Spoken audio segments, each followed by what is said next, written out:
Isang tawag lang sa telepono. Iyon lang ang kinailangan at sinira ko ang pangarap na kasal ng sarili kong anak, ang 4.5 milyong piso na inaasahan niya mula sa akin.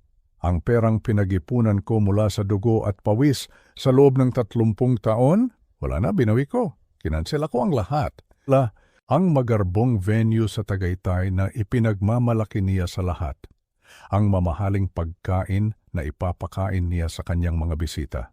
Pati na ang kanyang honeymoon sa Palawan. Lahat ng iyon ay naglaho na parang bula. At ako mismo ang gumawa niyon. Ako na kanyang ama. Marahil iniisip ninyo, anong klaseng ama ang gagawa ng ganito sa sarili niyang anak?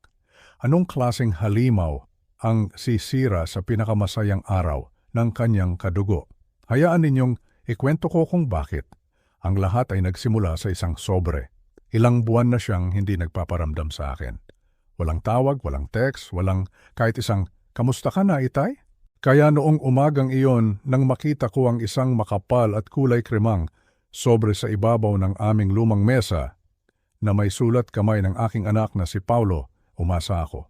Nagkaroon ng kaunting kislap ng pag-asa sa aking puso. Hindi. Inisip ko, baka ito na. Baka ito na ang imbitasyon sa kanyang kasal. Baka sa wakas, naaalala niya na may ama pa pala siya. Dahan-dahan kong binuksan ito, nanginginig pa ang aking mga kamay. Inaasahan kong makita ang isang magandang card na kasulat ang petsa at lugar ng kasal. Baka may kasama pang isang maikling sulat, humihingi ng tawad sa kanyang pananahimik. Pero hindi imbitasyon ang laman. Hindi. Ang laman nito ay isang bunto ng mga bill, mga resibo at singilin, detalyado at profesional ang pagkagawa. At sa dulo, ang kabuuang halaga, 4.5 milyong piso. Nakatitig ako sa mga numero, hindi makapaniwala. 2 milyon para sa venue, 1 milyon para sa catering, 1 milyon para sa honeymoon. Pero ang pinakamasakit, ang pinakatumusok sa aking puso, ay ang maliit na sulat kamay sa ilalim mula mismo kay Paulo. Ang nakasulat, "Itay, pagkatapos ng lahat ng problemang idinulot mo, magpasalamat ka at hinayaan kitang mag-ambag." Paulit-ulit kong binasa ang mga salitang iyon, magpasalamat, hinayaan, hinayaan. Pagkatapos kong magtrabaho araw at gabi para mapag-aral siya, pagkatapos kong ibenta ang ilan sa mga ari-arian namin para lang may pangtustos sa pagpapagamot ng kanyang ina, ang aking yumaong asawa, pagkatapos ng lahat ng sakripisyo ko, sasabihin niyang hinayaan niya ako na para bang isang pribilehiyo ang ibigay sa kanya ang lahat ng natitira kong ipon. Doon ko naintindihan ang lahat. Para sa kanya, hindi ako ama, isa akong bangko, isang ATM. At sa araw ng kanyang kasal, ang pinakamahalagang araw sa buhay niya, hindi ako imbitado, bawal akong pumunta. Pero ang pera ko ay kailangan niya, ang pera ko ay imbitado, ang kawalan ng utang na loob, ang paghamak sa isang magulang, ay isang sugat na hindi kayang gamutin ng kahit anong halaga. Ang sakit ay napalitan ng galit, at ang galit ay napalitan ng isang malamig at matibay na desisyon. Hindi ako ang magiging biktima sa kwentong ito. Hindi ito paghihiganti, hindi. Ito ay pagtuturo ng isang leksyon tungkol sa respeto, isang leksyon tungkol sa utang na loob, isang leksyon na matagal na sana niyang dapat natutunan. Ito ay katarungan, ang pagkansela sa bayad. Iyon pa lang ang simula. Bago tayo magpatuloy sa aking kwento, paki-subscribe po sa ating channel at i-comment sa ibaba kung saan po kayo nakikinig ngayon. Ating alamin kung ano ang nangyari pagkatapos kong gawin ang unang hakbang. Ang bigat ng mga papel sa aking kamay ay parang bigat ng buong mundo. Ang mga numerong nakasulat doon, 4.5 milyong piso, ay hindi lamang numero. Bawat isa ay tila isang patak ng lason, dahan-dahang kumakalat sa aking puso. Umupo ako roon sa aming lumang kusina sa parehong upuan kung saan ko tinuruan si Paulo na magsulat ng kanyang pangalan.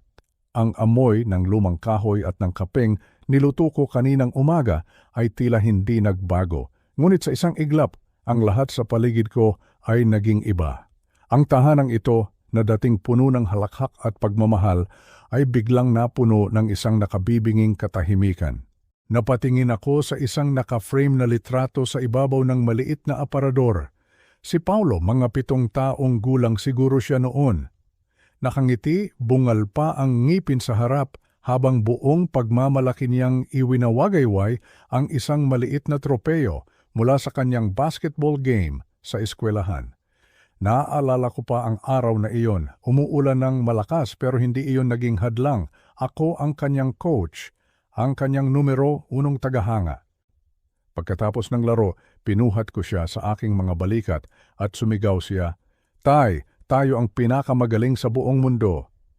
Ang kanyang maliliit na kamay ay nakahawak ng mahigpit sa aking ulo, puno ng tiwala, puno ng pagmamahal. Paano? Paano nangyari na ang batang iyon, na minsan ay tumingala sa akin na parang ako ang kanyang bayani, ay siya na ngayong tumitingin sa akin na para bang ako ay isang sagabal, isang bangko na kailangan lang kapag ubos na ang laman ng pitaka. Ang mga alaala ay dumaloy na parang baha. Naaalala ko ang mga gabing pinupuyatan ko siya kapag may sakit siya, ang takot sa aking dibdib sa tuwing nilalagnat siya. Naaalala ko ang pagtitipid ko sa sarili kong pagkain para lang mabili ang sapatos na gusto niya, ang mga sakripisyo. Mga sakripisyong hindi ko kailanman inisip na sakripisyo dahil para sa isang magulang, ang pagbibigay sa isang anak ay kasing natural ng paghinga, lalo na nang mawala sa amin ang kanyang ina, ang aking mahal na si Elena. Ang cancer ay isang traidor na kalaban. Kinuha niya ang lakas ni Elena, pero hindi ang kanyang ngiti. Bago siya pumanaw, ibinilin niya sa akin si Paulo. "Alagaan mo ang anak natin, Nestor," bulong niya, habang hawak ang aking kamay. "Huwag mo siyang pababayaan." At tinupad ko iyon. Ibinenta ko ang isang maliit na lupa na pamanapa sa akin ng aking mga magulang para lang may pandagdag sa kanyang gamutan.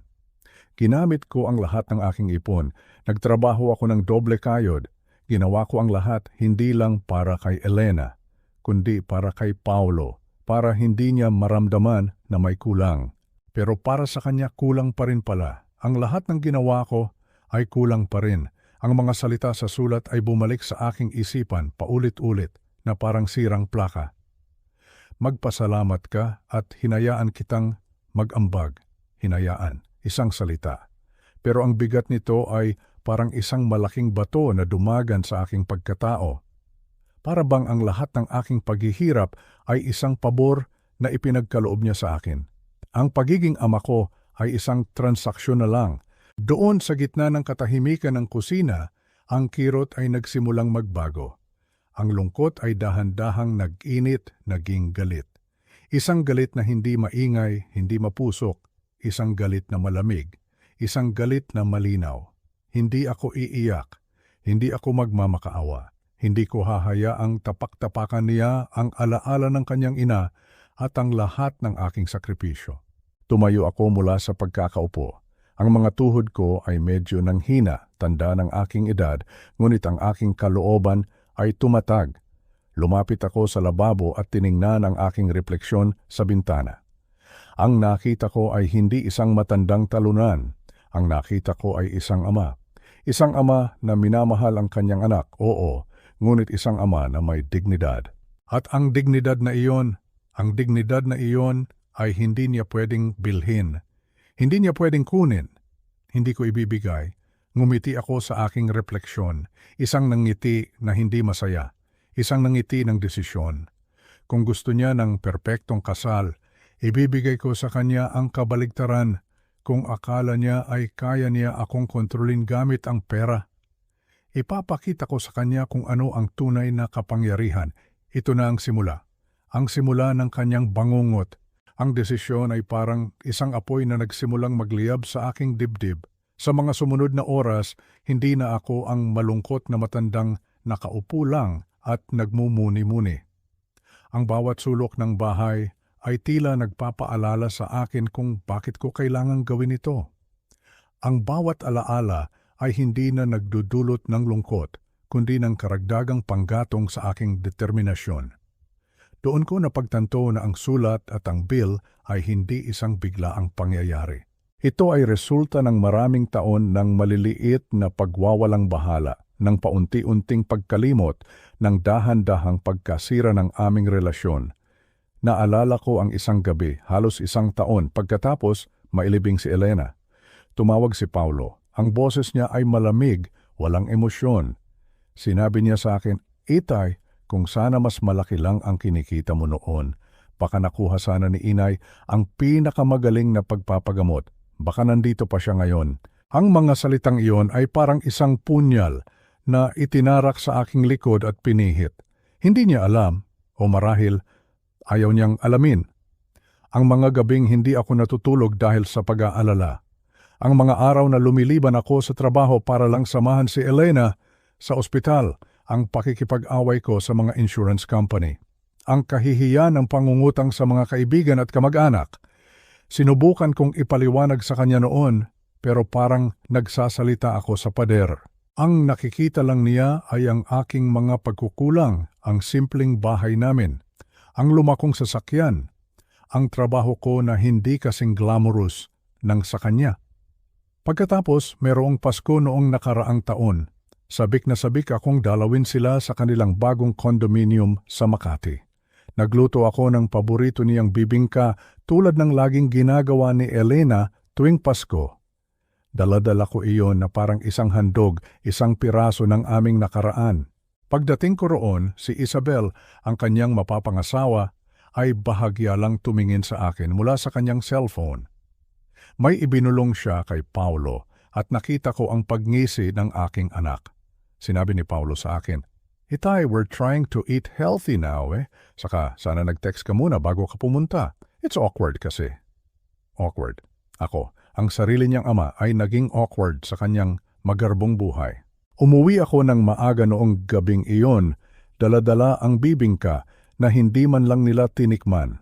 Ang mga ilaw ng Pasko sa daan ay tila nangungutya. Ang mga alaalang ito, ang mga patunay na ito, ang nagbigay sa akin ng lakas. Hindi ito isang simpleng alitan, ito ay isang pattern. Isang pattern ng pagwawalang bahala at paghamak.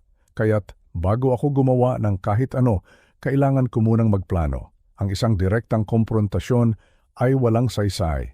Itatanggi niya lang ang lahat. Sasabihin na nag-overreact lang ako, na masyado akong madamdamin. Gagamitin niya ang aking pagiging matanda laban sa akin. Hindi. Kailangan kong maging mas matalino. Kailangan kong gumalaw ng tahimik. Pinuksan ko ang aking luma, maalikabok na laptop. Matagal na rin mula noong huli ko itong ginamit. Habang naghihintay na mag-boot ito, ang tunog ng fan ay parang isang makinang nagsisimulang umandar sa aking isipan. Social media. Iyon ang susi. Si Paulo ay pribado, laging maingat sa kanyang imahe. Pero si Isabel ay ibang klase. Mahilig siyang mag-post.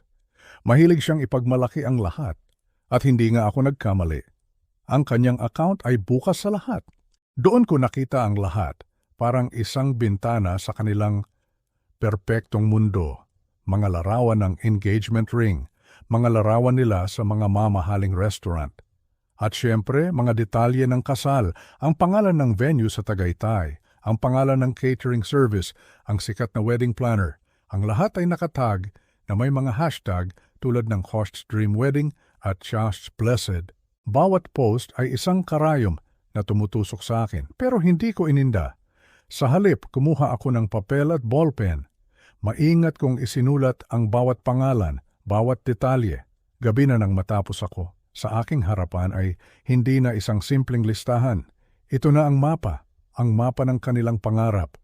At sa gabing iyon, habang nakatitig ako sa mapa na iyon, alam ko na kung saan ako magsisimula. Sisimulan ko sa pinakasentro ng lahat. Sisimulan ko sa taong may hawak ng lahat ng kanilang plano, ang kanilang wedding planner. Kinabukasan, gumising ako ng mas maaga kaysa karaniwan. Ang sikat ng araw ay hindi pa sumisilip, ngunit ang isipan ko ay gising na gising. Mayroong isang kakaibang enerhiya sa aking katawan, isang halo ng kaba at determinasyon. Inihanda ko ang aking sarili. Pinili ko ang aking pinakamaayos na polo shirt, kahit medyo lumana, at ang aking pinakamatibay na sapatos. Hindi ako pupunta doon para makipag-away. Pupunta ako doon bilang isang kliyente. Bilang si Ginoong Nestor Reyes, ang amang mapagbigay na siyang magbabayad para sa lahat. Ang opisina ng wedding planner, si Ginoong Ortiz, ay nasa isang mataas at makintab na gusali sa Ortigas. Ang lahat ay gawa sa salamin at bakal, malamig at walang emosyon, malayong malayo sa init at pagmamahal ng aking simpleng tahanan. Habang naglalakad ako sa lobby, naamoy ko ang pabango ng mga mayayaman at naramdaman ko ang tingin ng mga taong nakapaligid. Para sa kanila, isa lang akong matandang marahil ay naliligaw. Pero hindi ako nagpatinag, inayos ko ang aking tindig at naglakad ng may kumpiyansa. Si Ginoong Ortiz ay isang lalaking nasa mga 40, maayos manamit at may isang ngiti na parang laging nakapraktis. Sinalubong niya ako ng may mainit na pagbati at isang matatag na pakikipagkamay. Ginoong Reyes, isang karangalan po, halik kayo, maupo po kayo. Dinala niya ako sa isang malambot na upuan sa harap ng kanyang malaking mesa na puno ng mga sample ng tela at mga folder ng kontrata. Pinabayaan ko siyang magsalita. Buong pagmamalaki niyang ipinakita sa akin ang mga plano, ang mga layout ng venue, ang menu mula sa catering, ang disenyo ng mga bulaklak. Habang nagsasalita siya, ang boses niya ay puno ng sigla, pinabanggit ang vision ni Isabel at ang generosity ko. Tiningnan niya ako, naghihintay ng papuri. Napakaganda po ng plano, Ginoong Reyes, hindi po ba? Tiniyak sa akin ni Paulo na ang inyong kontribusyon na 4.5 milyon ay handa na para ma-finalize natin ang lahat ng bayarin sa mga supplier ngayong linggo. Notice to Beckham. 1 Robestiu. Huminga ako ng malalim. Ito na yon. Kalmado kong ipinatong ang aking mga kamay sa ibabaw ng mesa. Tinitigan ko siya ng diretso sa mata at sa isang boses na matatag at walang bahid ng galit, sinabi ko, Ginoong Ortiz, maganda nga ang plano. Napakaganda, pero may isang maliit na detalye lang na siguro ay nakalimutang banggitin ng aking anak. Nakita ko ang bahagyang pagkunot ng kanyang noo. Ano po iyon, Gino? Nasabi ba sa iyo ni Paulo, tanong ko dahan-dahan, na ako ang ama niya? Ang taong inaasahan niyang magbabayad para sa lahat ng ito ay hindi man lang imbitado sa kanyang sariling kasal? Nasabi ba niya sa iyo na pinagbawalan niya akong dumalo? Ang epekto ng aking mga salita ay agaran. Ang ngiti sa mukha ni Ginoong Ortiz ay biglang naglaho na parang isang ilaw na pinatay. Ang kanyang mga mata ay nanlaki. Ang ballpen na hawak niya ay nahulog mula sa kanyang mga daliri at gumulong sa ibabaw ng makintab na mesa. Natahimik siya. Sa loob ng ilang segundo, tanging ang mahinang ugong ng aircon ang maririnig. Ano po? Paumanhin. Baka po nagkamali lang ako ng dinig. Sabi niya halatang nabigla. Hindi ka nagkamali, Ginoong Ortiz, sagot ko. Ipinadala niya sa akin ang bill na ito kasama ang isang sulat na nagsasabing dapat pa akong magpasalamat. Kaya heto ang mensahe ko para sa kanya at gusto kong ikaw mismo ang magparating. Walang piso, walang kahit isang sentimo na magmumula sa akin. Sabihin mo kay Paulo na kung gusto niyang ituloy ang kasal na ito, kailangan niya akong kausapin, hindi bilang isang kliyente, kundi bilang isang anak. Hanggat hindi nangyayari iyon, lahat ng ito ay hihinto. Nakita ko ang paglunok niya. Ang kanyang profesional na anyo ay gumuho at ang nakita ko ay isang taong naipit sa isang gulo na hindi niya inaasahan. Tumango siya ng dahan-dahan, hindi makatingin sa akin. Naiintindihan ko po, Ginoo. Makakaasa po kayo. Tatawagan ko siya ngayon din. Tumayo ako para umalis. Habang papalabas ako ng pinto, narinig ko siyang bumulong sa kanyang sarili, isang bulong na hindi para sa akin, pero sapat na para marinig ko, ang yabang talaga ng batang yon. Paglabas ko sa malamig na gusali at pagbalik ko sa init ng araw, nakaramdam ako ng isang kakaibang gaan. Ang unang domino ay bumagsak na. Ngayon, kailangan ko na lang maghintay. Ngunit habang pauwi, alam ko sa sarili ko na hindi pa ito tapos. Si Paulo ay hindi basta-basta susuko. Kailangan ko ng tulong, kailangan ko ng isang kakampi. At may isang tao akong naisip, isang taong kinalimutan at tinalikuran din ni Paulo. Ang katahimikan sa aking sasakyan habang pauwi ay hindi katahimikan ng kalungkutan, kundi katahimikan ng pag-iisip. Ang unang hakbang ay matagumpay, ngunit alam kong ito ay magsisimula lamang ng isang mas malaking gulo. Si Paulo na pinalaki sa paniniwalang nakukuha niya ang lahat ng gusto niya ay tiyak na gaganti. Magagalit siya, manunumbat at gagawin ang lahat para makuha ang pera. Alam kong hindi ko ito kayang harapin mag-isa. Ang emosyon ko bilang isang ama ay maaaring maging kahinaan ko. Kailangan ko ng isang taong may malamig na pag-iisip, isang taong makakakita ng sitwasyon mula sa labas. At doon, pumasok sa isip ko ang pangalan ni Marco. Si Marco ay ang matalik na kaibigan ni Paulo mula pagkabata. Sila ay parang magkapatid. Si Marco ay galing sa isang simpleng pamilya at madalas siyang nasa aming bahay. Si Elena, ang aking asawa, ay itinuring siyang parang tunay na anak. Pinapakain, tinutulungan sa homework. Naaalala ko pa ang kanilang mga tawanan habang naglalaro ng video game sa sala. Sila ang magkasama sa hirap at ginhawa. Ngunit nang magsimulang umasenso si Paulo sa kanyang trabaho, nang makilala niya si Isabel at ang kanyang mayayamang kaibigan, dahan-dahan niyang kinalimutan si Marco. Ang huling naalala kong kwento ay nang humingi ng pabor si Paulo. Isang pabor na hindi tama. Gusto niyang magsinungaling si Marco sa isang reference check para sa isang promosyon. Tumanggi si Marco. Para sa kanya ang integridad ay mas mahalaga. Dahil doon tinawag siya ni Paulo na walang pangarap at small time. Sinabi ni Paulo na hinihila lang siya ni Marco pababa. Mula noon, hindi na sila nag-usap. Isang pagkakaibigan na binuo sa loob ng maraming taon ay tinapos ni Paulo dahil lang sa ambisyon. Kinuha ko ang aking lumang cellphone at hinanap ang numero ni Marco. Matagal na rin akong hindi tumatawag pero nakatago pa rin ito sa aking contacts. Nag-aalangan pa ako noong una pero iwinaksi ko ang pag-aalinlangan at pinindot ang call button. Sumagot siya pagkatapos ng 2 ring. Hello? Marco anak, sabi ko. Si Tito Nestor mo ito? Narinig ko ang pagkagulat sa kanyang boses. Tito Nestor, kamusta na po kayo? Matagal na po tayong hindi nagkikita. Ayos lang po ba kayo? Ayos lang naman ako anak, pero may kailangan sana akong pag-usapan sa iyo. Nabalitaan kong isa ka na palang private investigator ngayon. Baka kailangan ko ng tulong mo. Nagkita kami sa isang maliit na kapihan sa Cubao, isang lugar na malayo sa magarbong mundo ni na Paulo at Isabel. Pagdating ni Marco nakita ko na malaki na ang ipinagbago niya. Mas matangkad, mas seryoso ang dating, pero ang kanyang mga mata ay ganoon pa rin, mabait at mapagkakatiwalaan. Nagkamustahan kami sandali at inalala namin si Elena. Parang pangalawang ina ko na po si Tita Elena, sabi niya, may bahid ng lungkot. Pagkatapos, inilahad ko ang lahat. Ipinakita ko sa kanya ang bill, ang sulat, at ikinuwento ko ang aking plano at ang pagpunta ko sa wedding planner. Habang nagsasalita ako, nakita ko ang pagbabago sa kanyang mukha. Mula sa pag-aalala, naging pagkaunawa, at sa huli, naging galit, isang galit na pamilyar sa akin. Hindi na po ako nagulat, Tito, sabi niya habang umiiling.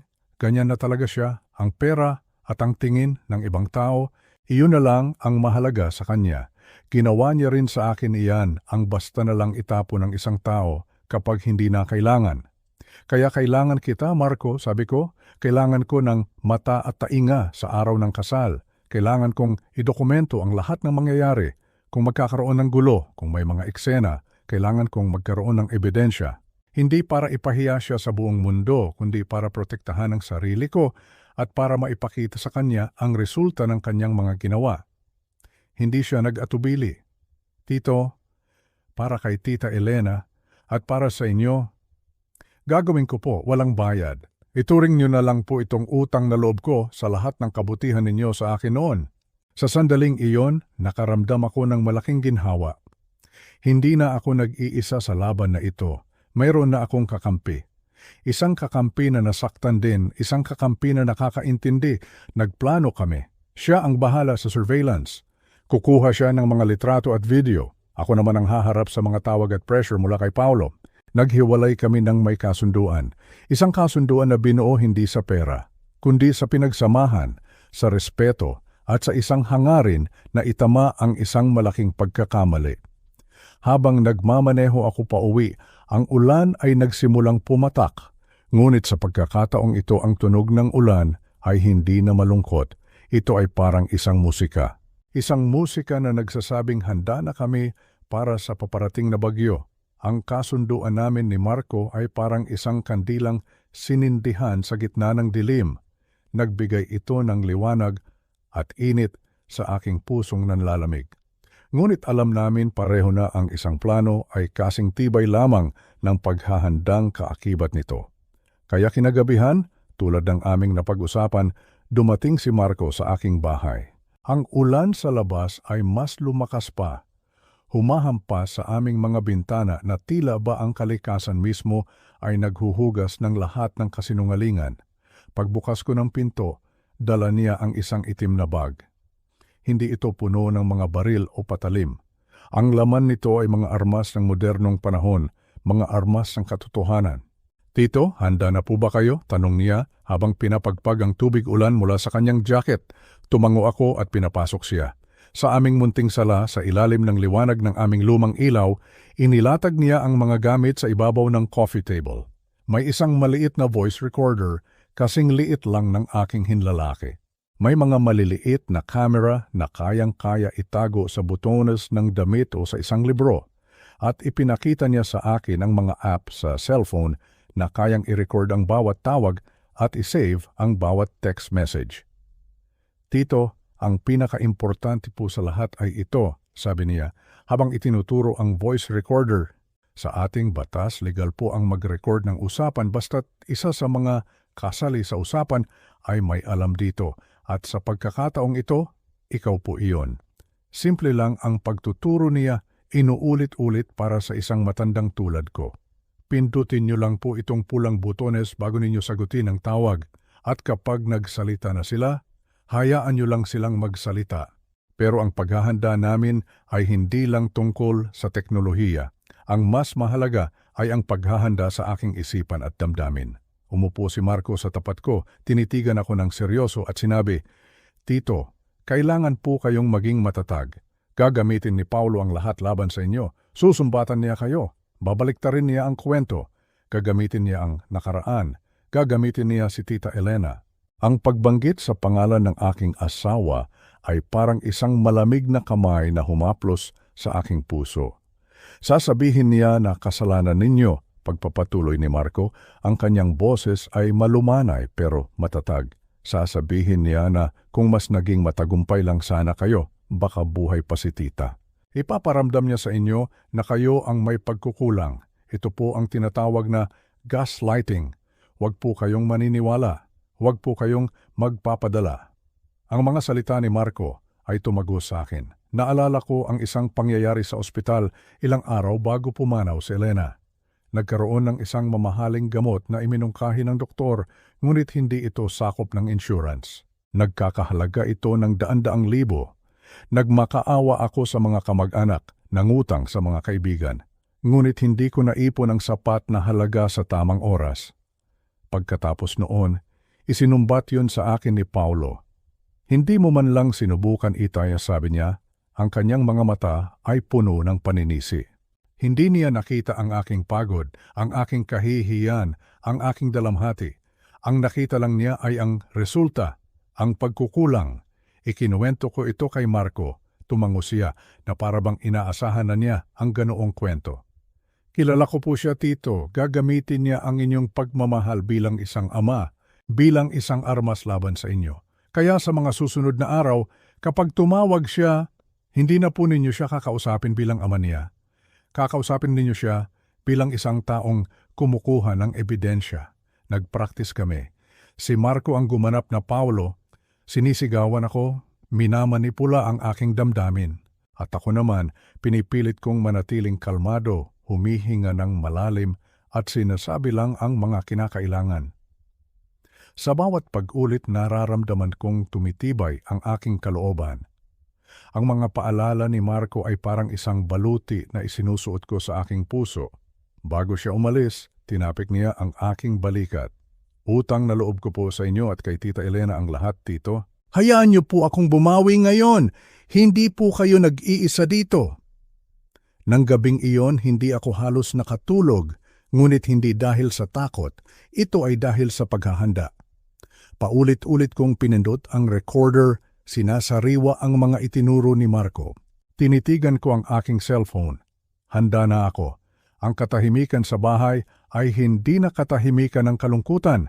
Ito na ang katahimikan bago dumating ang bagyo. Hindi ko na kinailangang maghintay ng matagal. Kinabukasan bandang tanghali, habang nagiinit ako ng aking pananghalian, ang aking cellphone ay biglang umilaw at nag-vibrate ng malakas sa ibabaw ng mesa. Ang pangalan ni Paulo ay lumitaw sa screen. Sandali akong natigilan. Ang puso ko ay nagsimulang tumibok ng mabilis. Huminga ako ng malalim tulad ng itinuro ni Marco. Pinindot ko ang maliit na pulang butones sa recorder na nasa aking bulsa. Pagkatapos, sinagot ko ang tawag. Hello, sabi ko. Sinisikap na panatiling kalmado ang aking boses. Itay, ano ang kalokohan to? Ang sigaw niya sa kabilang linya ay napakalakas, puno ng galit at hindi makapaniwala. Tumawag sa akin si Ginoong Ortiz, bakit mo raw sinabing hindi ka magbabayad? Bakit mo sinisira ang kasal ko? Hindi ako sumagot agad. Hinayaan ko siyang ilabas ang kanyang galit. Hinayaan kong i-record ng maliit na aparato ang bawat salitang puno ng paninisi. Hindi ko sinisira ang kasal mo, Paulo, sagot ko ng mahinahon. Ikaw ang nagpadala sa akin ng bill. Ikaw ang nagbawal sa akin ng pumunta. Tandaan mo, hindi ako sponsor. Ama mo ako. Wala akong pakialam, sigaw niya. Dahil sa'yo, lahat ng supplier ay nagbabantang umalis. Ang venue ay humihingi na ng full payment. Anong gusto mong mangyari? Ang mapahiya kami ni Isabel sa lahat ng tao. Utang mo sa amin ito, Itay, pagkatapos ng lahat. Pagkatapos ng lahat ng ano, Paulo, tanong ko, pagkatapos ng lahat ng sakripisyo ko na binaliwala mo, pagkatapos mong sisihin ako sa mga bagay na hindi ko kontrolado? Narinig ko ang kanyang mabigat na paghinga. Pagkatapos, isang boses ng babae ang sumabat. Si Isabel, naka-speakerphone pala sila. Ang boses niya ay matinis at puno ng paghamak. Tito Nestor, this is so petty. Dahil lang sa konting hindi pagkakaunawaan, sisirain ninyo ang pinakaimportanteng araw sa buhay namin? Think of the embarrassment. Ano na lang ang sasabihin ng mga kaibigan namin? Embarrassment. Hiya. Iyon ang mahalaga sa kanila. Hindi ang pamilya, hindi ang respeto, kundi ang sasabihin ng ibang tao. Ang kahihiyan? Sagot ko. Mas nakakahiya ba iyon kaysa sa pagtataboy sa sarili mong ama sa kasal mo habang hinihingan mo siya ng 4.5 milyon? Natahimik sila sandali. Pagkatapos, si Paulo ulit. Ang kanyang boses ay medyo nagbago, mas desperado na ngayon. Itay, pakiusap? Ayusin mo na to, i-transfer mo na ang pera. Mamaya mag-usap tayo. Pero ayusin mo muna to. Hindi, sabi ko nang may diin. Hindi na ako susunod sa mga utos mo, Paulo. Kung gusto mong mag-usap, pumunta ka dito. Harapin mo ako. Pero ang pera, kalimutan mo na. Ibinaba niya ang telepono nang may malakas na kalabog. Napaupo ako sa upuan, bahagyang nanginginig. Ang unang bugso ng bagyo ay dumaan na. Ngunit alam kong marami pang susunod. At hindi nga ako nagkamali. Sa loob ng sumunod na 2 araw, ang aking cellphone ay walang tigil, sunod-sunod na text messages. Mga mensaheng tumatawag sa aking makasarili. Walang puso, matandang mapaghiganti, hindi ko sila sinagot. Bawat mensahe ay inisave ko. Pagkatapos, ang mga tawag ay nagsimula ulit. Minsan si Paulo, minsan si Isabel, minsan naririnig ko silang nag-aaway sa background. Ang kanilang perpektong mundo ay nagsisimula ng magkalamat. Ang balita ay mabilis kumalat. Tumawag ang aking pinsan mula sa probinsya. Nestor, totoo ba ang naririnig ko? May problema raw sa kasal ni Paulo? Tumawag din ang dati naming kapitbahay, si Aling Feli. Naku, Nestor, narinig ko sa palengke. Nagkakagulo raw ang mga supplier. May utang daw si Paulo. Ang chismis ay parang apoy na kumakalat sa tuyong damo. Ang kahihiyang kinatatakutan nila ay unti-unti nang nangyayari hindi dahil sa akin, kundi dahil sa kanilang sariling mga gawa. Sa bawat tawag, sa bawat text, sa bawat piraso ng chismis na nakakarating sa akin, hindi ako nakaramdam ng saya. Sa halip, nakaramdam ako ng isang kakaibang kalmado. Ito na ang resulta. Ito na ang aning mula sa kanilang itinanim. Ako ay nanonood na lang, hawak ang aking mga ebidensya habang ang bagyong sila mismo ang gumawa ay papalapit ng papalapit. Dumating ang ika-15 ng Nobyembre, ang araw ng kasal. Gumising ako sa tunog ng malakas na ulan na humahampas sa aming bubong na yero.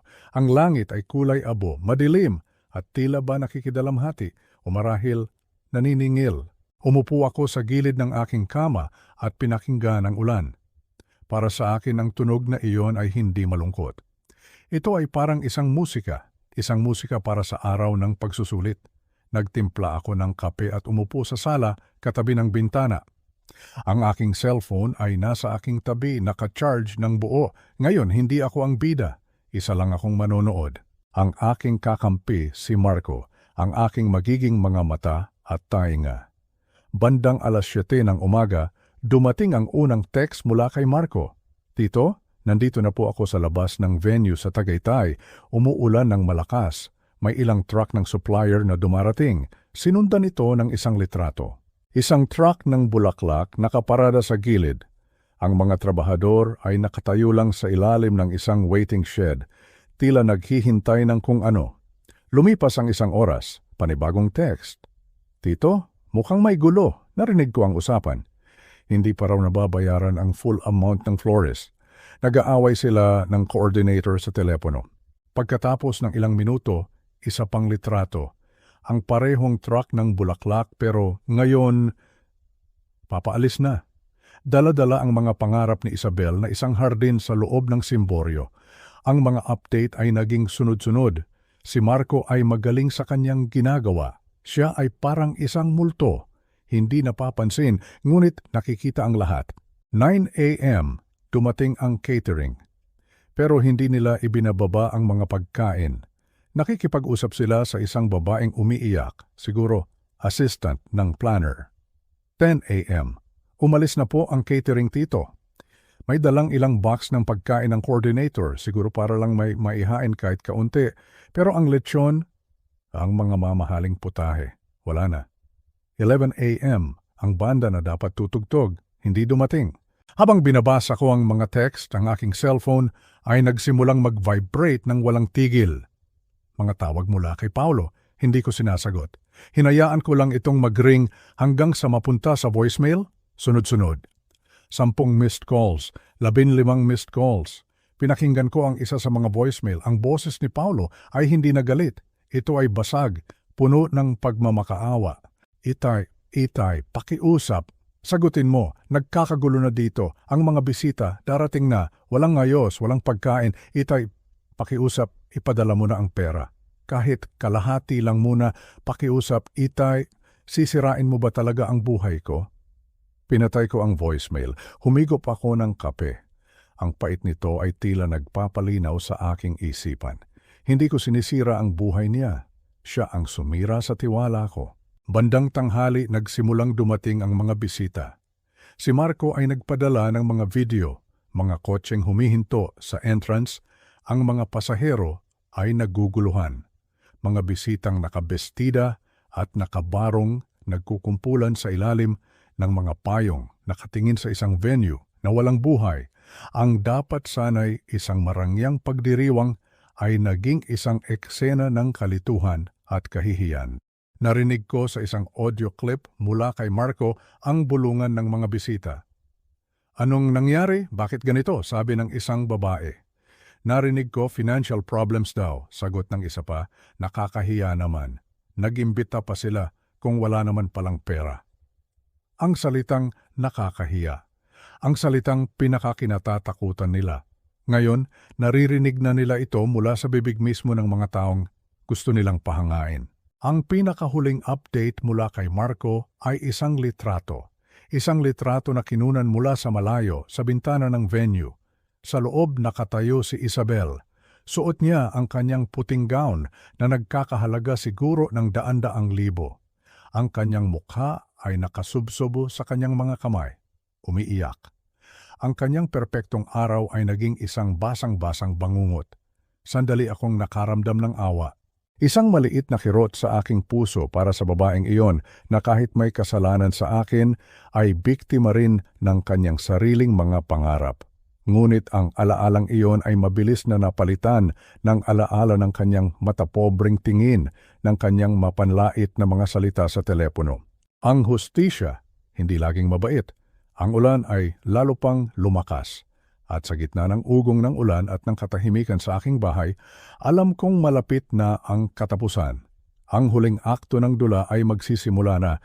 Ang huling text mula kay Marco ay nag-iwan ng isang malinaw na larawan sa aking isipan, ang pagguho. Ang pagguho ng isang pangarap na itinayo sa kasakiman at kawalan ng respeto. Pagkatapos noon, katahimikan na lang. Ang tanging ingay na naririnig ko ay ang walang tigil na pagbuhos ng ulan at ang ritmikong pagpatak nito sa aming bintana. Ang gabi ay malalim na at ang pagod ay nagsimula nang gumapang sa aking katawan. Hindi pagod mula sa pisikal na gawain, kundi pagod mula sa bigat ng emosyon. Umupo ako sa aking paboritong silya sa sala, nakatanaw sa dilim sa labas at hinayaan kong dalhin ako ng katahimikan. Ngunit ang katahimikang iyon ay hindi nagtagal. Bigla, isang malakas na kalabog ang yumanig sa aming lumang pinto. Hindi ito isang ordinaryong katok, ito ay isang desperadong pagpukpok, malakas at walang tigil na tila ba ang kumakatok ay hinahabol ng isang halimaw. Napatalon ako sa aking kinauupuan. Ang aking puso ay biglang kumabog ng mabilis. Sinong darating sa ganitong oras ng gabi sa gitna ng ganitong kalakas na bagyo? Dahan-dahan akong tumayo at lumapit sa pinto. Sumilip ako sa maliit na butas, ang peephole. At doon sa ilalim ng aming mahinang ilaw sa labas na pilit lumalaban sa ulan, nakita ko sila, si Paulo at si Isabel. Ang itsura nila ay malayong malayo sa mga makikintab na litrato nila sa social media. Ang kanilang mga damit na mukhang mamahalin pa rin kahit gusot ay basang-basa. Ang buhok ni Paulo ay nakadikit sa kanyang noo. Ang mamahaling makeup ni Isabel ay kumalat na sa kanyang mukha na nag-iwan ng mga itim na guhit mula sa kanyang mga mata na parang mga luhang hindi na tumigil sa pag-agos. Ang dating yabang sa kanilang mga tindig ay napalitan ng isang bagay na hindi ko pa nakikita sa kanila dati. Hawa. Sila ay mukhang mga basang sisiw na nawalan ng kanlungan sa gitna ng unos. Huminga ako ng malalim. Alam kong ito na ang huling kabanata. Ang huling paghaharap. Inalis ko ang trangka at dahan-dahan kong binuksan ang pinto. Ang malamig na hangin at ambon ng ulan ay pumasok sa loob. Itay. Ang boses ni Paulo ay basag, paos, at puno ng isang bagay na hindi ko matukoy. Pagsisisi o desperasyon lang. Papasukin mo kami, Itay, pakiusap, sabi niya. Ang kanyang mga ngipin ay nagkakakatal sa ginaw. Hindi ako nagsalita. Tumabi lang ako para bigyan sila ng daan. Pumasok sila sa loob at ang bawat hakbang nila ay nag-iiwan ng bakas ng tubig at putik sa aming sahig na kakatapos ko lang linisin.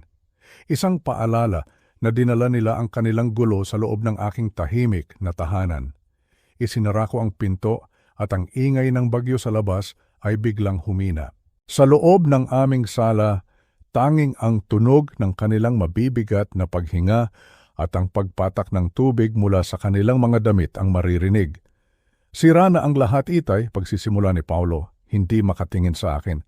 Ang kasal, sira na, umalis ang mga bisita. Ang mga supplier, sinisingil kami ng cancellation fees, pinagtatawanan kami ng lahat. Ang pangalan ng pamilya ni Isabel, ang reputasyon ko, wasak na.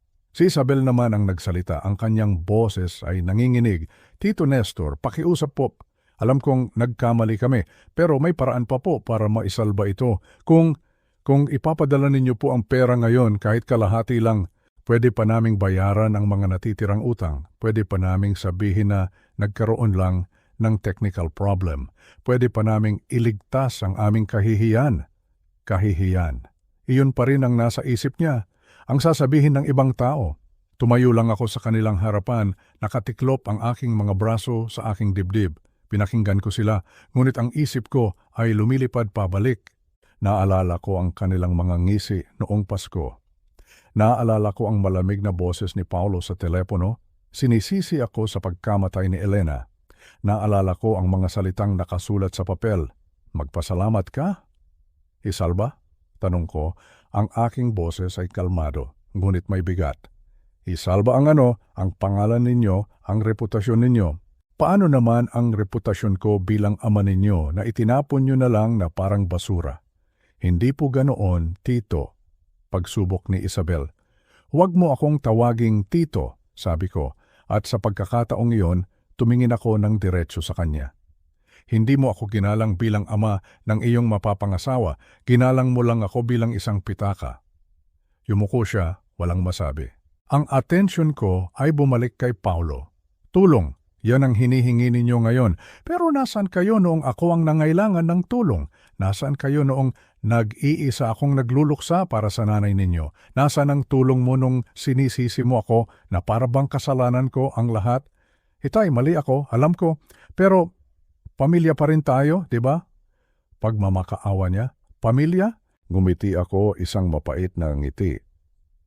Ang pamilya ay hindi nagtataboy, ang pamilya ay hindi naniningil, at higit sa lahat, ang pamilya ay nagbibigay galang. Lumapit ako sa kanya, at sa unang pagkakataon, tinitigan niya ako sa mata. Nakita ko ang takot, nakita ko ang pagod. Sasagutin mo ako ng tapat, Paulo, sabi ko.